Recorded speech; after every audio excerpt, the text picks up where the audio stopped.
The next step in the root method is step 4b, and that's the UL and UR permutation.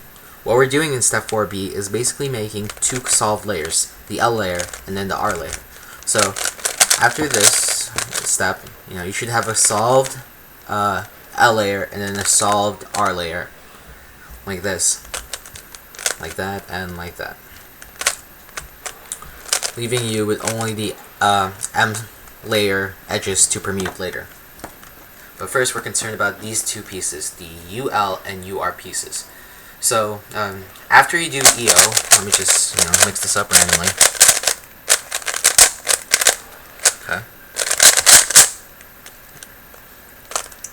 After you do EO, the UL and UR pieces, should, if you get lucky, they're already in the right slots, but usually they should not be in the right slots. For example, this is the UL piece, it's supposed to go here. UR piece is supposed to go here. So the easiest way to do this is by following two general rules first.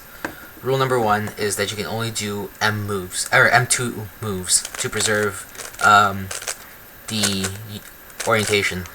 So if you were to do an M2 move, it still follows the same and opposite color rule. If you were to do just an M move, that ruins the same and opposite color rule, so we don't want that. And U moves are allowed as well, so it can be a U, U prime, U2. Those are fine. The next rule is that if you were to do an M move, you need to follow that up with a U2 and then another M move. Because that way, it still preserves the orientation, but that is the only way that you can actually shuffle these edges around using just M's and U's. So, yeah. With those rules in mind, what we want to do first is find the UL and UR pieces. So the UL piece is right here, and then the UR piece is right here. What we want to do is actually set it so they're diagonal from each other. And by diagonal, I mean something like this, where here's the UR piece, and the UL piece is down here, and then if you look at it, they're diagonal across the cube. But it doesn't necessarily mean that this needs specifically to be the UR piece and that needs to be specifically the UL piece. They can be switched and alternated as much as possible, as long as they're diagonal. They can also be diagonal like this, where you have that piece, which is here, and then the other piece is here. They're diagonal like that. This is diagonal like that. Either way is fine. And then, with step 2 in mind, all you really have to do is all you really have to do is do an M move, a U2 move, and then another M move, and that makes them opposites of each other.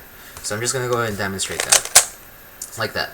And that made them opposites of each other. And slow-mo again, just for the sake of doing it slowly. Like so. So now the UL piece and then the UR piece are pretty much across from each other. They're no longer diagonal from each other, which is good. The next step we have to do here is if they did not end up in the D phase or in their correct place, we want to move them to the D layer, like that. So they're now in the D layer, both pieces, the UL, UR pieces. So if they didn't end up down here, or they didn't end up where they're supposed to go, like that, we want to keep them on the D layer. What we want to do next is adjust the U face, so when we do an M2 move, it puts them in the correct slots. If you did not adjust the U face correctly, they wouldn't go in the right slots, like that. So what we want to do is make sure that they go in their right slots, and that forms two solved complete layers.